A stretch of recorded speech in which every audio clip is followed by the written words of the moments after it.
വെള്ളം വന്ന സ്ഥിതിക്ക് നമുക്ക് വള്ളംകളി തുടങ്ങി. ഇതൊക്കെ എന്ത് എന്താ ഉണ്ടായേ? എന്തിനാ ആളുകൾ പടക്കം പിടിച്ച്? അയ്യോ, ഇതിന് എഞ്ചിനുമില്ലേ? ബോഡി മാത്രമേ ഉള്ളൂ. ശകലകലാവല്ലഭൻ.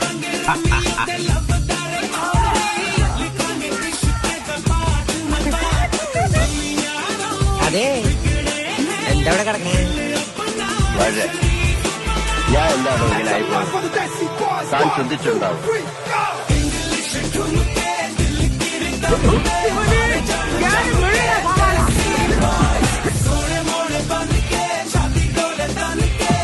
ഞങ്ങള് പഴയ ഫ്രണ്ട്സാ. ഉറക്കം വന്നോണ്ട് തോളിലിട്ടതാ.